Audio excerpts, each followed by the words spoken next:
Today is June 21st, 2019, and we're speaking with Tara Gatewood from Pueblo, located just south of Albuquerque. We are joined by our videographer, Dr. Beverly Singer, and our project assistants, Jonna Payton and Valerie Fernando. The interview is being conducted by Rose Diaz, IPCC Project Coordinator. Thank you for joining us today and welcome. Thank you. We're honored to hear your story and, of course, about your many adventures and especially experiences in broadcasting, journalism, photography, and the arts. So we've prepared just some background information, and we hope we got it right. Ms. Gatewood is the award-winning host and producer of Native America Calling, a live call-in program linking public radio stations, the internet, and listeners together in a national conversation about issues specific to Native communities. Each program engages noted guests and experts with callers throughout the United States and is designed to improve the quality of life for Native Americans. Native America Calling is heard on nearly 70 public community and tribal radio stations in the United States and Canada. Tara joined the native airwaves of this program in 2005. Apart from the production of Native America Calling since 2009, Tara hosts the Indigenous Foundation program on radio station KSFR in Santa Fe. Her passion is the unleashing of Indigenous music from all over Turtle Island and beyond. The show provides her music as the foundation of any conversation. She states, "We're lending an ear to the Indigenous music that shapes our world through thoughts, words, and sounds. It's a take on the music Indigenous peoples are making, listening, and connecting to, including the beats of traditional, contemporary, and independent music. It's everything under the sun, with personal reflections by Indigenous musicians, actors, artists, and the boys and girls next door who love and just can't get enough of those Indigenous beats." She has more than 19 years' experience as a broadcaster, journalist, and photographer. Her experience includes working in Washington, D.C., South Dakota, Minnesota, Massachusetts, and New Mexico. She was a reporter and photographer for several major news organizations, and her work can be found in the Boston Globe, Aberdeen American News, St. Paul Pioneer Press, Transmission Magazine, Albuquerque Magazine, and Native Peoples Magazine. She has worked for 20 years in the arenas of health and community development in Indian country. Ms. Gatewood has served on the board of Unity, Journalists for Diversity, is a recipient of the 2015 National Center for American Development Native Americans Under 40 Award, and recently became a participant in the Gwen Eiffel Mentorship Program, an initiative to address the lack of diversity and women in leadership positions across newsrooms in the United States. I hope we got everything right. Yep, sounds good. But I'm just Tara. Yeah. Just Tara, she's just Tara. Okay. I'd like to start by asking about your young life. If you can give us your parents' names and what they did, and then we'll go from there. Sure. My mother is Carol Martin, but her maiden name is Carol Kirk, and she's from Pueblo. She's also Navajo, and my father is Virgil Gatewood. He's from the Navajo Nation. My mom was a career Indian Health Service worker, and she worked in different arenas and retired out of Rockville, Maryland. And she did some time doing work with self-governance. So that was kind of, as she transitioned out, that was one of the departments she worked with. And my father is an architect doing things, working in design with the Navajo Nation. Oh, great. How about siblings? And siblings. I have an older sister, and she is following in mom's footsteps, working at Indian Health Service. Her name is Michelle Russell. And my brother, Anthony Gatewood, is a jeweler who's following in the footsteps of our family legacy out of Pueblo. And also in our roots on our Navajo side too, we have silversmiths. So he's got double legacy going, I guess. Great. Were grandparents a major part of your life? My grandmother, I consider her my best friend. Her name is Marie Kirk, and she is a retired nurse, over 90 years old. I'll keep her age a bit of a secret, but she's in her 90s, and she's from the Pueblo of Isleta. And on my father's side, my grandmother, who I got to know, is Martha Gatewood, and she had many talents, but I think the gift of gab and singing were probably what a lot of people remember her as. And maybe you have some of that as well. What are your most vivid memories of Isleta Pueblo growing up? Boy.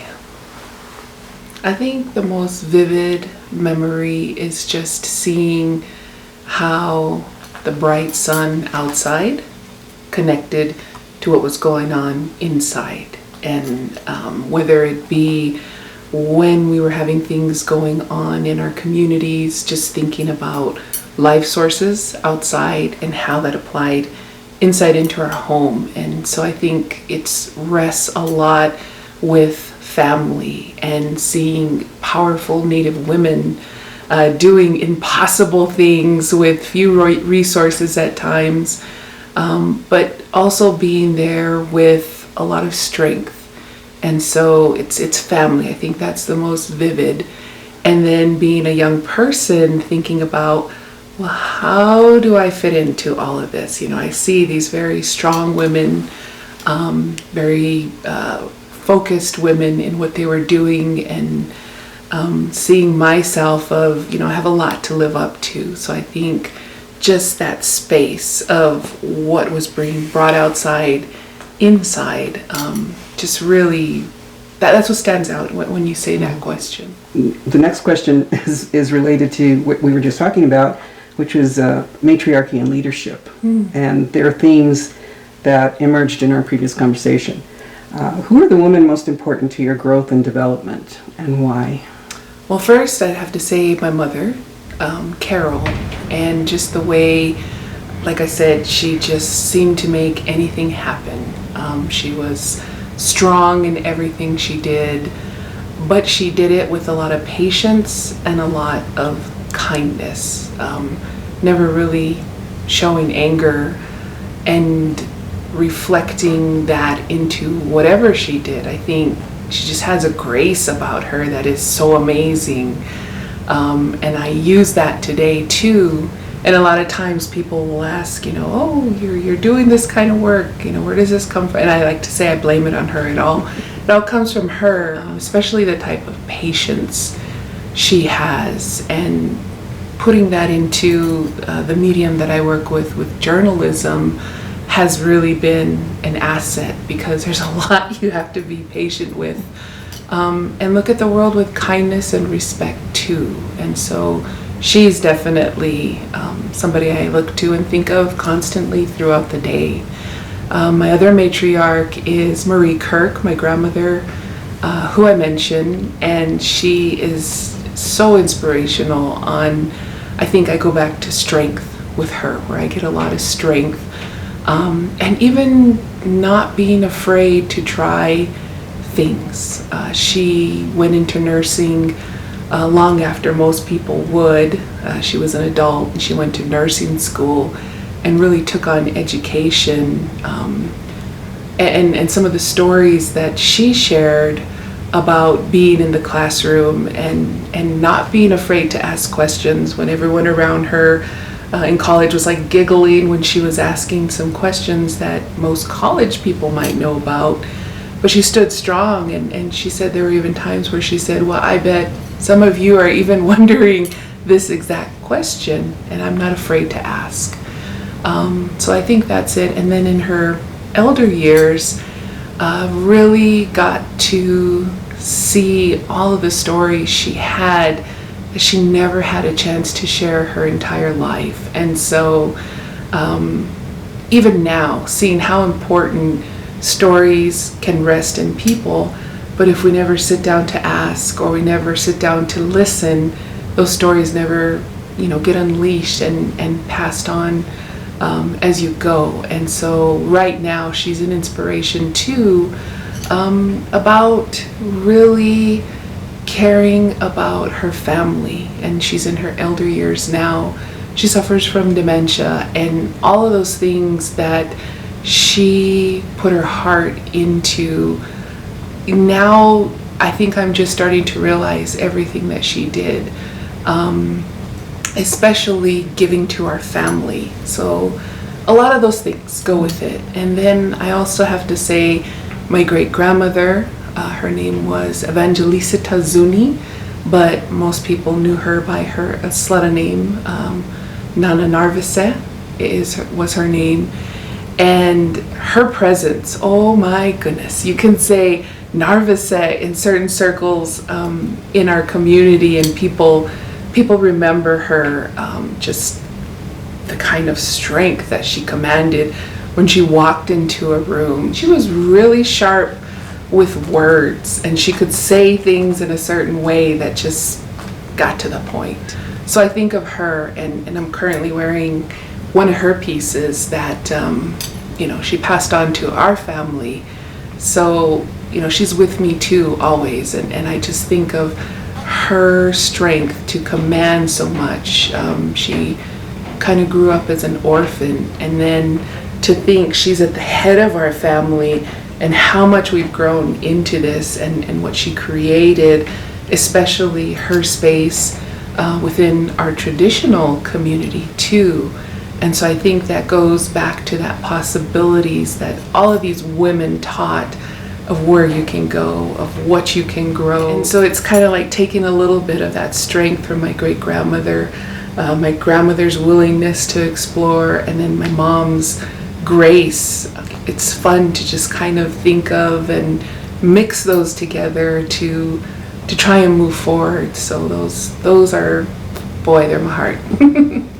You mentioned Evelyn Trujillo. Yes. And your mom in a working situation. Can you tell us what you learned from love to. the two of them together?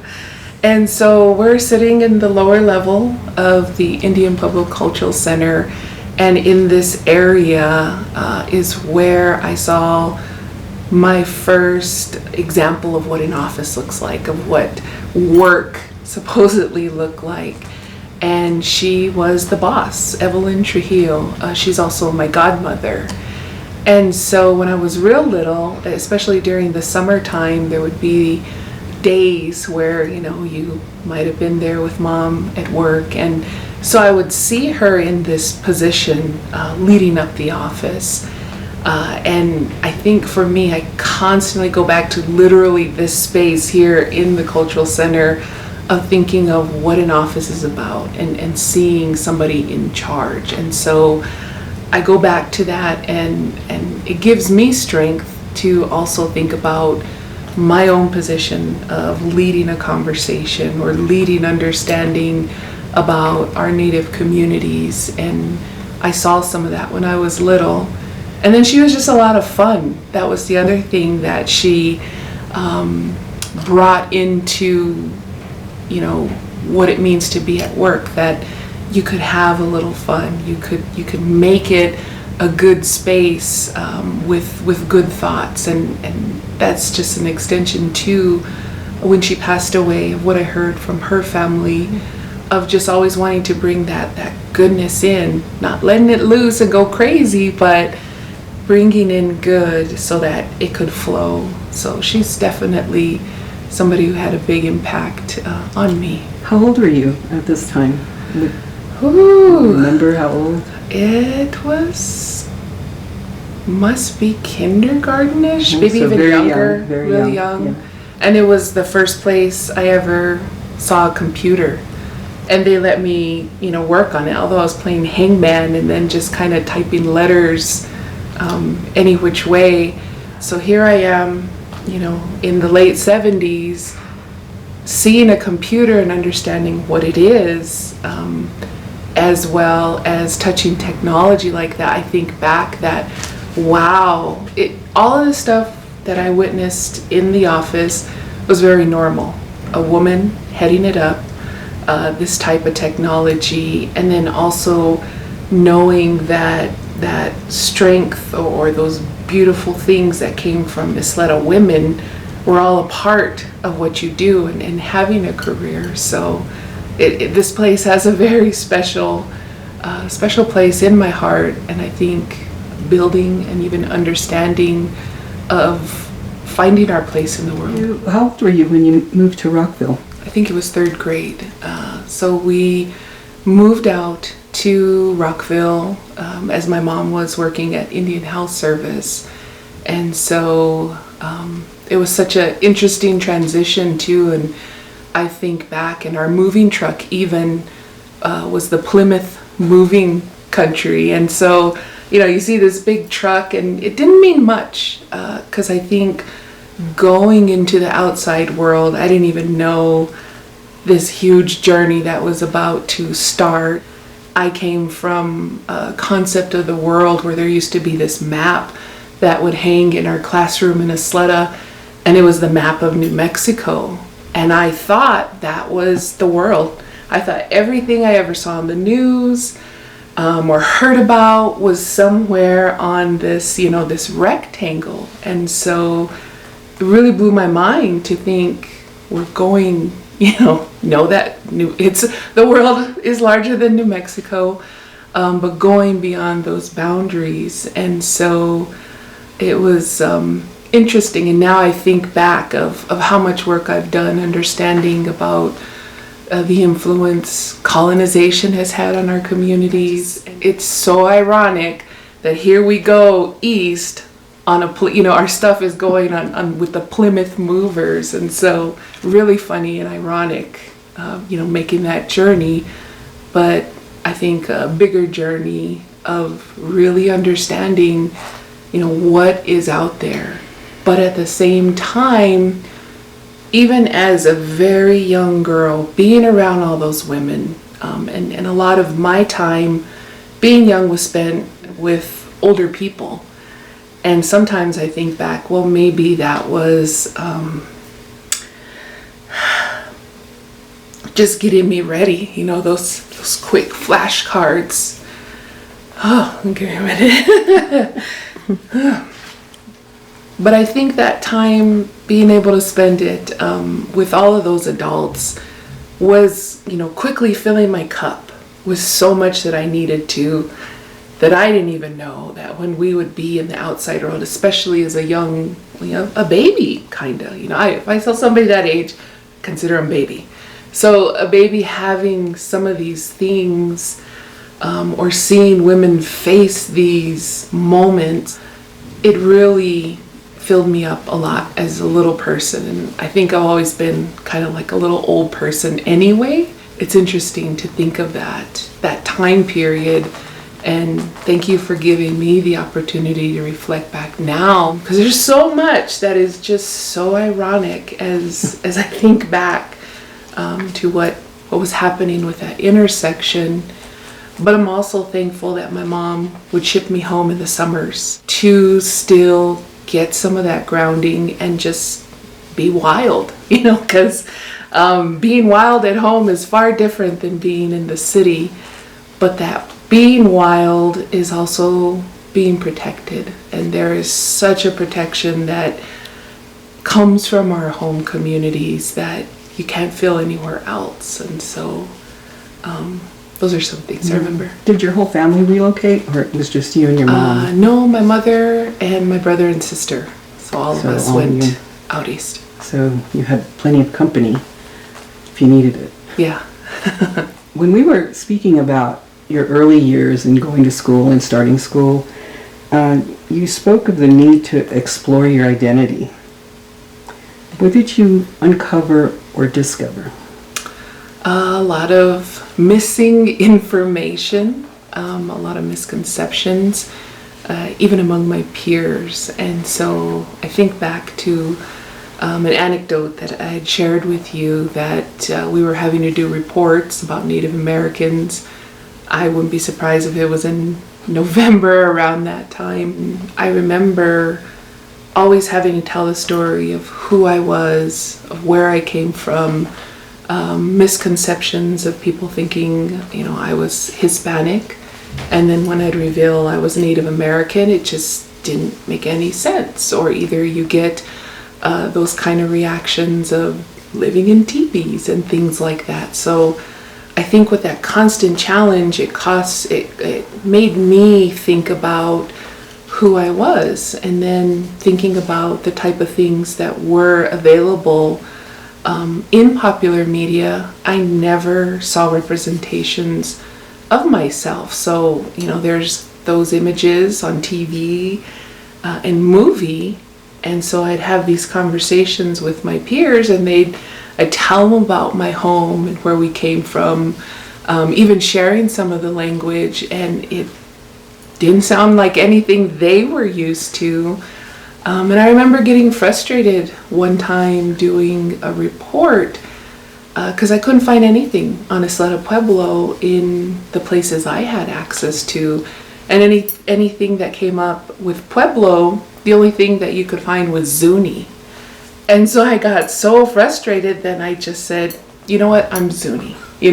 Here's evidence of who I am. Is that okay? So I think it's funny, at one time I was Zuni, but But you recovered. Well, I was covered, but our family name also is Zuni, so maybe there's some wiggle room there. But I think of what our young people face now, and I think of that time where legitimizing who you are, if your peers don't understand what that is, or they've never had experience with it, you have our young people carrying that with them, which can be hard. But I think back to, the women that I had, and there was nothing that they couldn't do. And I think that's something they instilled in me, that value, that Pueblo woman value of it doesn't happen. And so they helped me grow a thick skin to face some of that. And little did I know that skin would continue to keep growing and growing, even into the work that I do now. So it's pretty interesting. When did you first get inspired or interested in journalism and broadcasting? Well, I could blame it on playing with the seatbelt when I was little. That was my CB. And so when we'd be passing trucks, and now I just admitted we didn't wear seatbelts when we were little, but I'd be talking into that seatbelt, and it'd be like, breaker, breaker, 19, this is Toy Toy, you got your ears on. And so that communication, was constantly happening. And then I remember report cards. Tara does wonderful work, but could talk a little less. But I think all of that kind of was growing into, I think, what I am now, of wanting my voice to be heard or to be able to speak. And so I didn't know what it was. I didn't know what communications was, but I was doing it. And I think, so those groundings is probably, if I were to analyze, that's where it really came from. But I think the first time was when I started seeing what happens when you understand more through giving more knowledge. And so of course that could be through papers as well as reports and things like that. But I really started honing in on this, I think, to what I am now, probably in high school, when I really started getting into journalism and writing for the school newspaper, but also getting an opportunity to get some training out in Maryland in the district, which is right next to it, and working with the Black Journalists Association, and they were teaching journalism to high school students. It was really interesting that they made an exception for me to go and get this kind of training, because there was no Native American training right there in the middle of this metropolitan area. And so it was real interesting because I could relate to what my peers were thinking and writing about African Americans and voices being suppressed, as well as racism. And I think that maybe even that was where some of this started, of some of the racism that I faced in high school, especially being an individual who was doing really well in school, as well as encouraging other people to not be afraid to be who they were, to express their ethnicity. And so there was a lot that I could relate to with the group. And then there was this one gentleman, his name is George Curry, and he's this big time award-winning journalist, and he walked into the room and everyone was just kind of like, oh, okay, here's another mentor or somebody to come in. And he too had this kind of presence. He just walked in and you knew. And he said, the most important thing that you all need to understand is it's always going to be a battle. It's going to be a battle to tell your stories and to be able to fight for what you know needs to be reported on. And that came from his training working in the Deep South as a Black journalist and everything he faced. So it was kind of like the general walked in and everything got turned up. Everything was important. Everything had to be accurate. And there was always this discussion about we as journalists of color are always going to have to prove it. We're always going to get questioned for the work that we're trying to do, but you have to.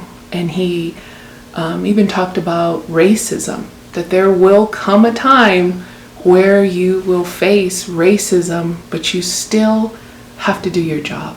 And so it was kind of like, wow, you know, and foreshadowed for a moment, you know, for different moments where you do face racism, especially being a journalist of color, and how you get through that. And so from there, I think that just made it real, because it sounded nice and it was great to do the craft and tell story, but it was in that room, in this small college room in Harvard, before it was what it is today, and with these other students that really set things. I think it made it real. It just turned up the volume so high that I took that with me to do this craft, because everything we do is important, and our voice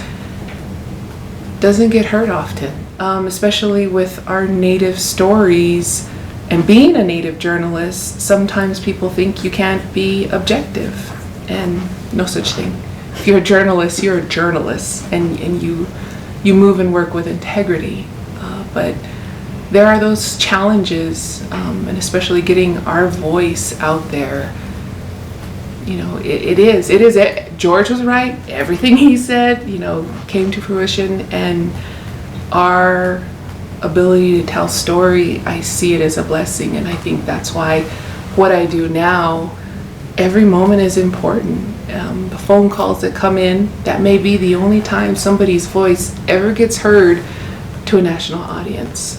When people are coming onto our program, this may be the moment where they get to say something to create understanding. And so everything is important, and that kind of goes back to just how we are as Pueblo people. Everything we do is important, and everything we do affects the future. So seeing those similarities between, you know, these great people who taught me journalism, and, you know, what we're constantly reminding ourselves of in our communities, everything is important. You've been involved in health and community development arenas. What are the most important issues facing Native peoples in the area of health and economic development?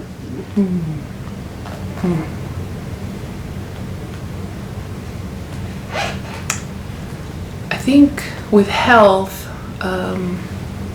it's about being a whole person.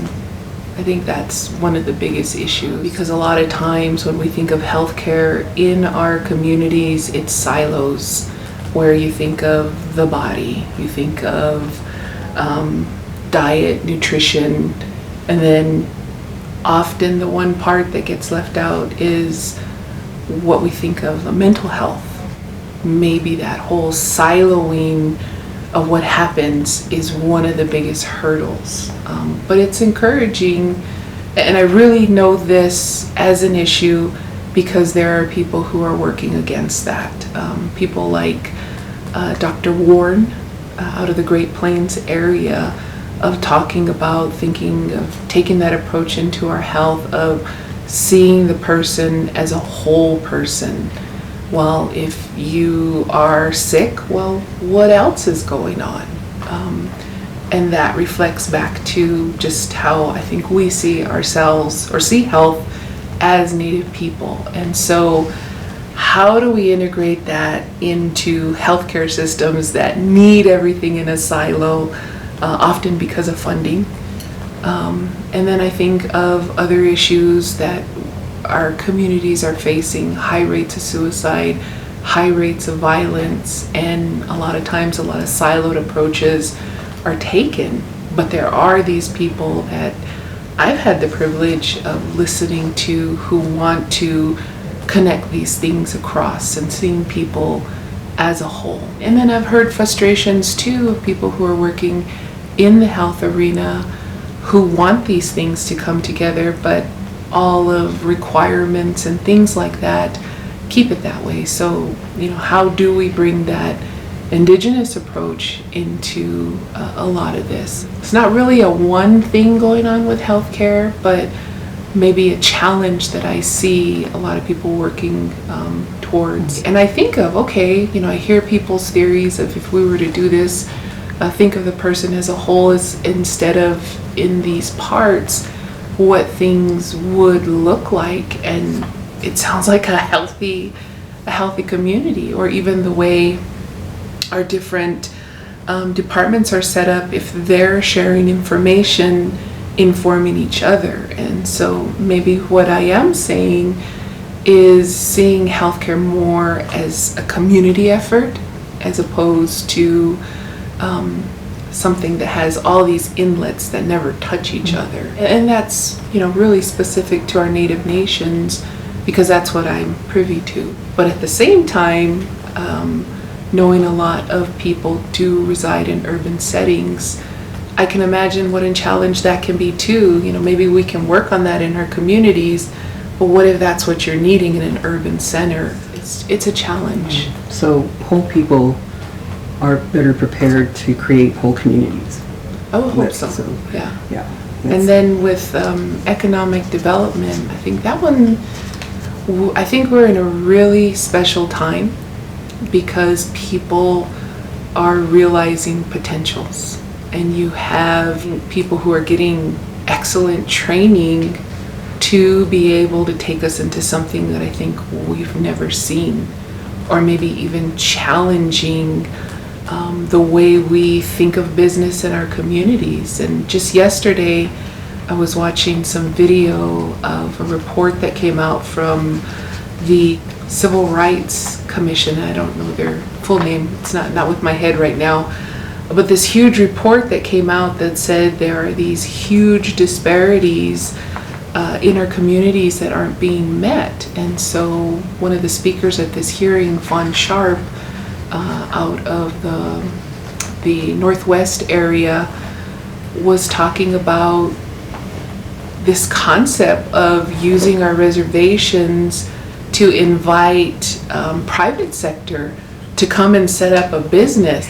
I took a moment to just think of that would just like blow things out of the water in our communities, to where we're housing different business ventures. And that's what I mean. We have people who are saying things like that or thinking about it, because I think from what I've witnessed, there's been so many hardships and hurdles or legislation that hasn't been passed allowing people to be able to do business in a good way, or having that kind of support. And so you have people who are still working on it, trying to get it to be in a good way, to be in an equal way. And then now we have these emerging people who are saying, well, let's just think of business in a whole other way. Or maybe even thinking about growing our economy, not necessarily in our borders, but beyond it, and being like business owners, and having an establishment and bringing that money back to our community. And so I'm blown away by all of the innovation, because I didn't hear a lot of that 20 years ago, 30 years ago. And then, like I said, we're getting people who are trained.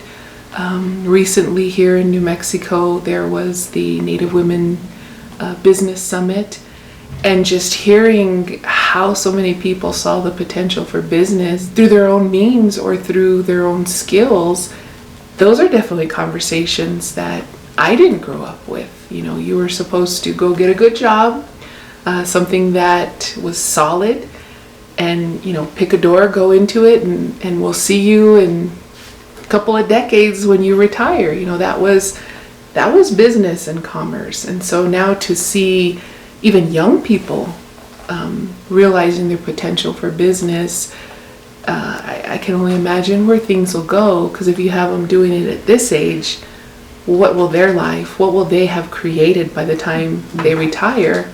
Although I doubt they'll retire, because a lot of passion is put into what they're doing, and you don't hear them talking about my job. A lot of times you hear young economic people talking about it as a part of them.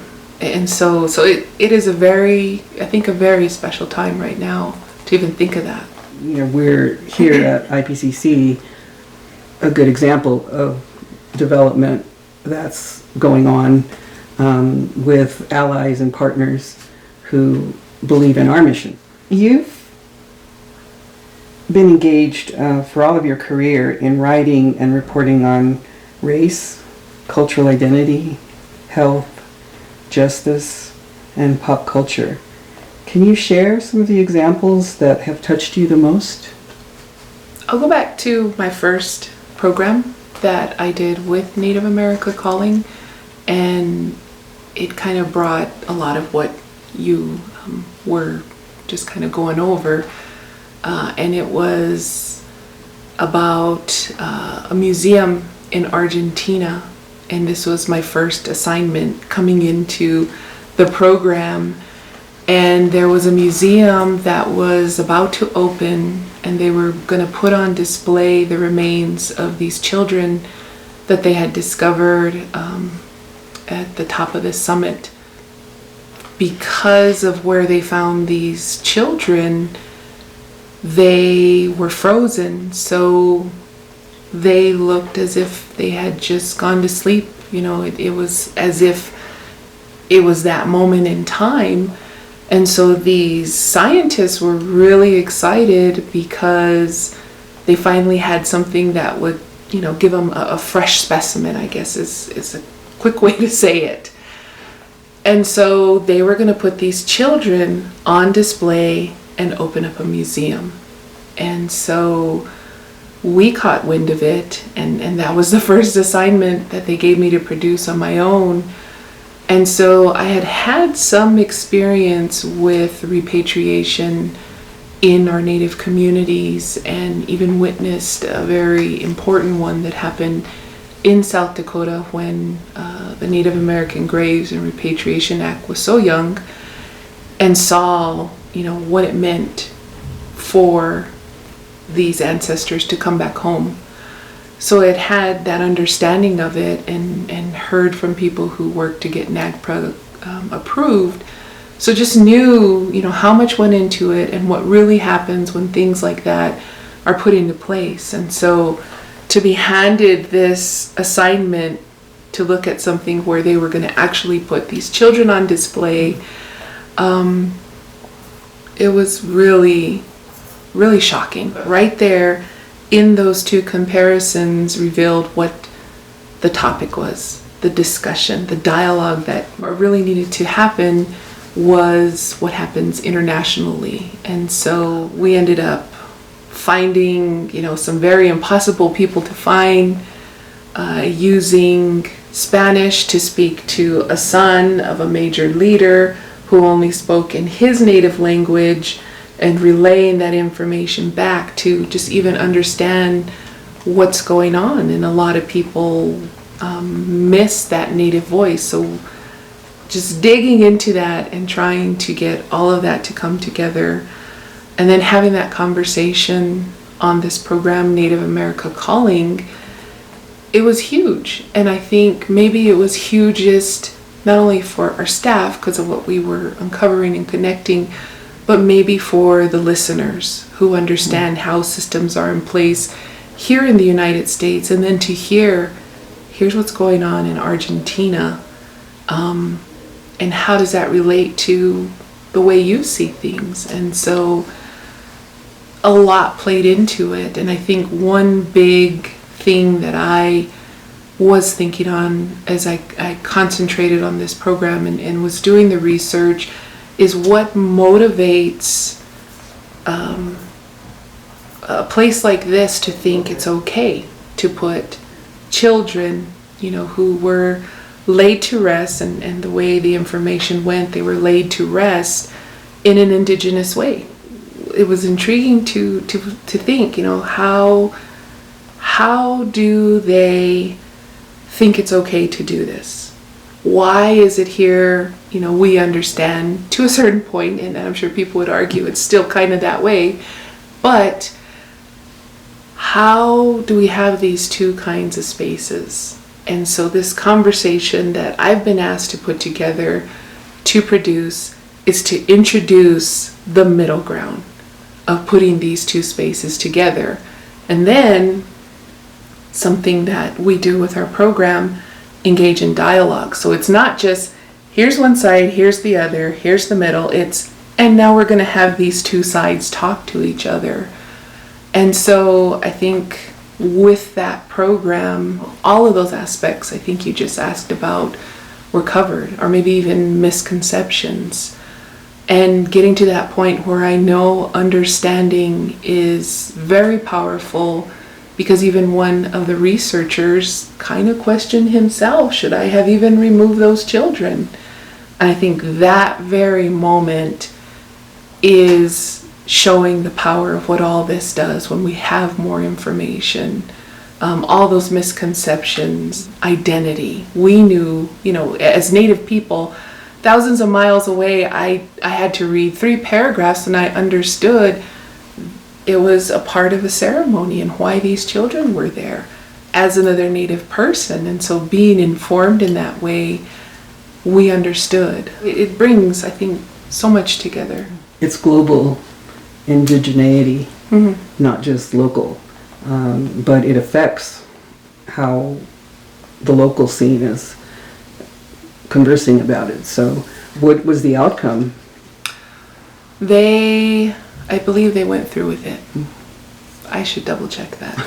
Yeah, but it was something that informed, I think, the rest of every conversation that I've been a part of since. And back to my point of everything being important. And I'd love to get a grant and go find the father, or even go find that son who helped me engage in conversation with his father. And what's happened, that's over a decade ago that this took place. And if that museum is still open, that's another follow-up of, how things have gone. I'm interested in your thoughts on tribal sovereignty. You're talking about contemporary things with people for the most part on your program, but how does tribal sovereignty tie in among your callers to religious freedom, civil rights, human rights, judicial system? What do you hear? I think the real meaning of that word could even be translated into a Native word, because it's more than just that word, giving rights. There's so much that can be said about what that word means, and that's very similar to concepts in our own languages, that one word means so much. It's woven into so much, maybe even like the word life, when you think about how much that word is used in our community, that it has so many meanings and so many things. So I think of everything that I've ever heard anyone say about sovereignty, and it has all of these different layers and aspects. When we talk to federal people, sovereignty means obligations to tribes. When we talk to tribal leaders, it means empowerment, the ability to govern. When we talk to activists, it means even more in the terms of creating your own terms. And even to our artists, what sovereignty means is another one of that right to tell our story. And that word is even being woven into health arena, sovereignty over our own body, our right to say what we do with our body. And we hear a lot of this kind of discussion among women and talking about curbing violence. So that word sovereignty, it reminds me of how we use that word kind of life. And then I hear critique of what sovereignty is, and we put too much into it. And then there's critique too of sovereignty that it should only be used in one way.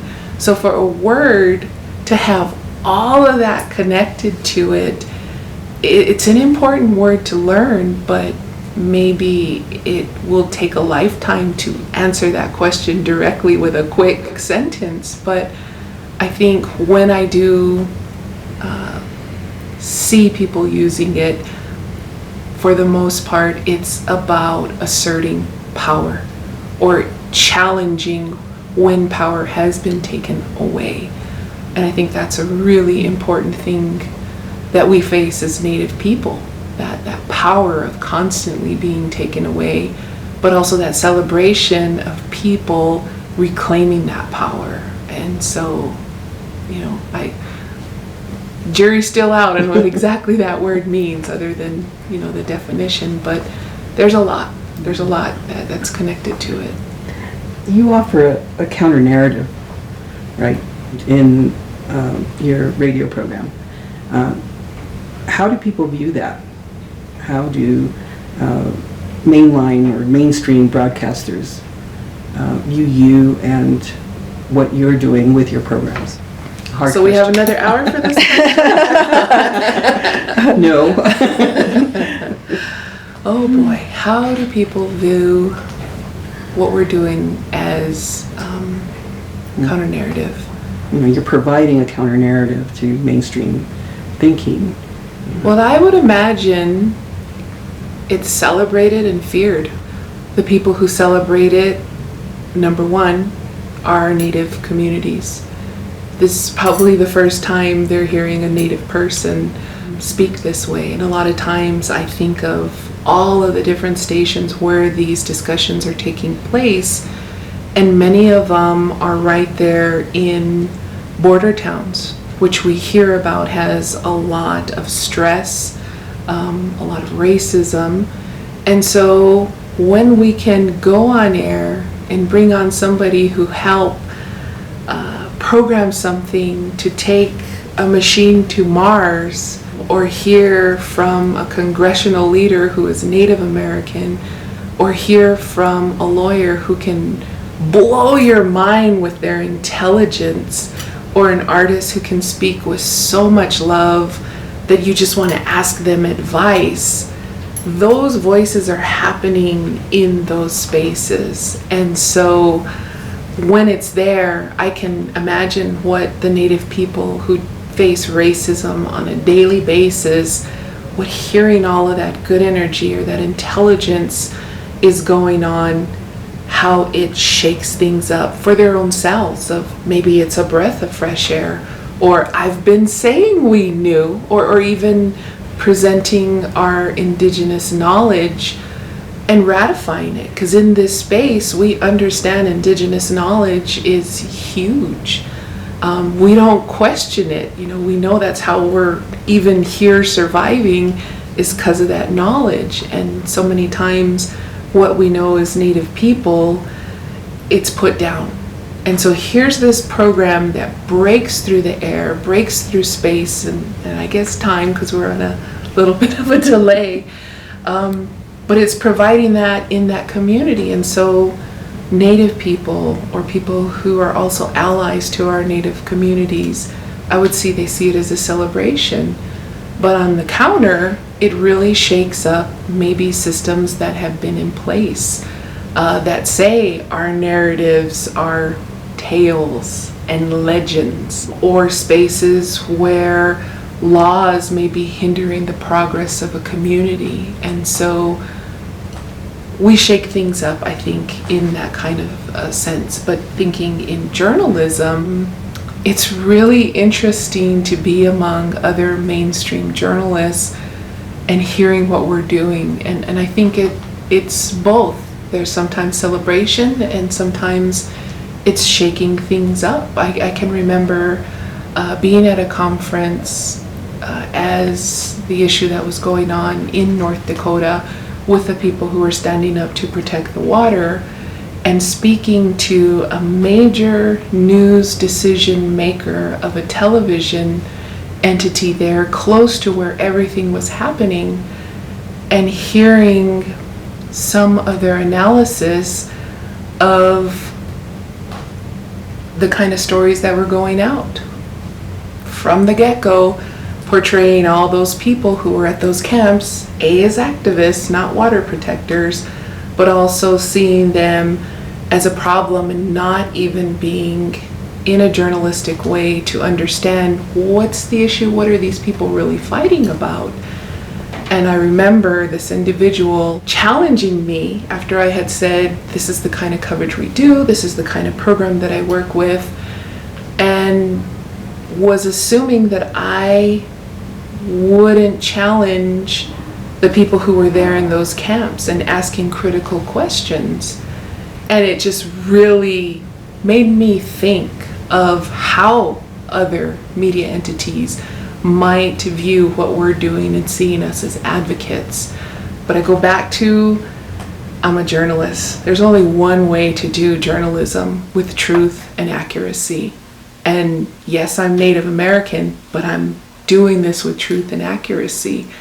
And so I would imagine, like I said, there are some people who see what we're doing as advocacy. But as I know, as I prepare for a show of these questions, that I am going to have to push back. I'm going to have to ask, was there an alternative? Was there something else in the mix that we can be thinking of? And I think that's where we keep true to what journalism is. And despite all the stress and the gray hairs I grow, and to give truth and honesty to what we're doing, there are still, we're received that way. Another part are people who are excited to hear, and I'm really honored anytime I come across mainstream journalists who say, I'm just going to tune in. And I think that kind of moment makes what we're doing even more important. And back to that, every moment, matters, because maybe there is a journalist who's going to hear what people are going to say, who's going to say, maybe I should ask more in-depth questions. Maybe I shouldn't write that lead. The Native Americans drumming and singing in a festival. What was it really about? And so it's all over the place in terms of, where we are. But the fact that we've been around since 1995 says a lot about that need.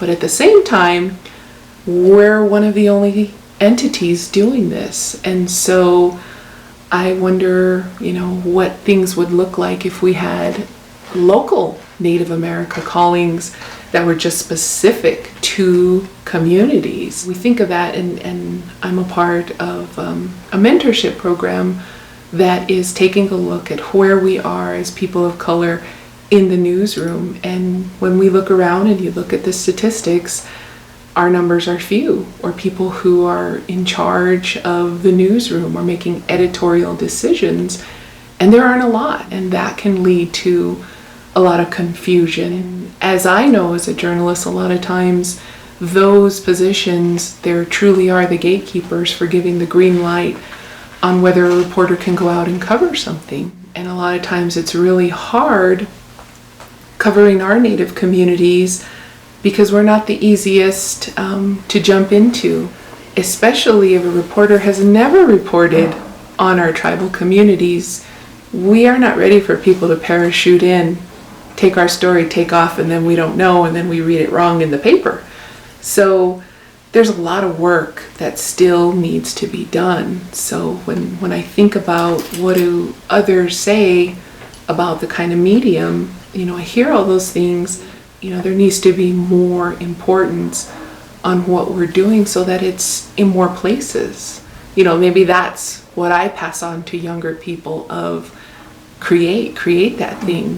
Let's get journalism up to this exciting time that I explained about economic development, where people are saying, maybe we can do this. So I think we're seeing some of that too with what's going on with podcasts, because it is accessible to anybody who has the equipment and technology. So maybe it's budging, so I can nudge, more generations to shake some of that up. Or we could just clone you. That's the other option. How do you define your role as a Pueblo woman representing your community?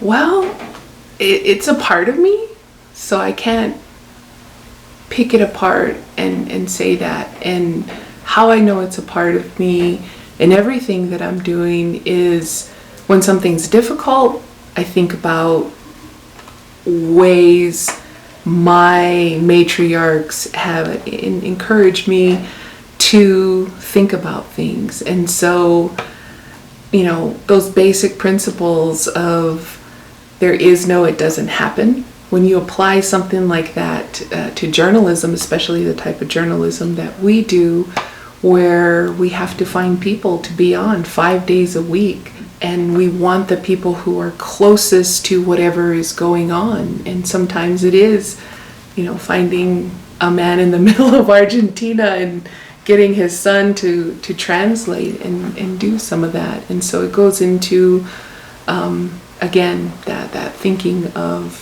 it doesn't happen. But when people ask a lot of times, how do you do this stuff? I think of feasts and our communities where you have this thing everybody's working towards, and as we get closer to it, there's a lot of sweat, there's a lot of people involved, there's working together as a team. There's those moments where you just kind of say, okay, I'm gonna let this one go, or those times where you say, I need to sit down for a minute, and catch my breath. But you have all of that dynamic going on, going into this moment, whatever it is, whether it be a celebration, whether it be ceremony, and all of this great energy back and forth going on to this moment. And as things go, things are going to happen. Things are going to change.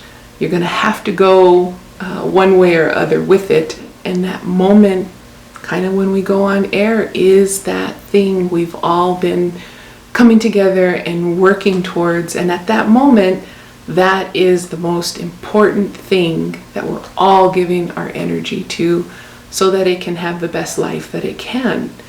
And so that's how I approach, some of the stuff we're doing with the program. And that's just straight into Pueblo values. And so maybe my role is making sure those values go wherever they need to. I think that's something I've learned, and I guess I'll call myself an adult in my adult years, that it really does go with you no matter where you are. And that makes me think of actually being in Standing Rock or in those camps. And I went to the Pueblo camp and talked to those people who were there, and the way they had set up their little area, it looked like grandma's kitchen, and they were on a dirt floor, and they had organization, and it seemed like there was one of the individuals who was kind of like the head cook. And as we know in our communities, don't mess with the head cook, be ready to help and support. And so it was real interesting to see that. And I remember asking a young girl kind of about this concept that, are you realizing that you can be Pueblo anywhere? And it really hit her hard that, yeah, and so I think that's, my lesson is to, what are our values? What are our teachings? How can we see that in a space, or even in a space where some of our older generations were told, you can't be this. We just did a program taking a look at a new PBS series that's coming out with Molly of Denali. And there was one of the first stories is talking about this grandfather and why he didn't have his drum. And he didn't have his drum because of boarding school, and they didn't want them to have that kind of culture. And so that lesson, to me, if we're not able to bring who we are as Pueblo people into every space, the kind of harm that it can bring. And so it goes back into trying to keep those values, going forward. I'm just a cog in all of it, I think. And, I'm not the head cook. We'd like for you to tell us the story that you told us about your grandmother telling a story on your broadcast. We had her on the program a couple of times, and one was when we were just talking about stories. And so being with her, she would go back to this one story, and she could tell it really well. And it's funny, anytime she'd talk about being young and stories of growing up, it always had to do with work and the climax. If you were shaping the story, the climax was when they would not do work, or when they would challenge the way you were supposed to do things. Her parents had gone away into town, and so they had this idea, let's make some tortillas, so you have a bunch of kids who wanted to make tortillas. So my grandma, knew how to make the dough, but she only knew how to make dough for the entire family.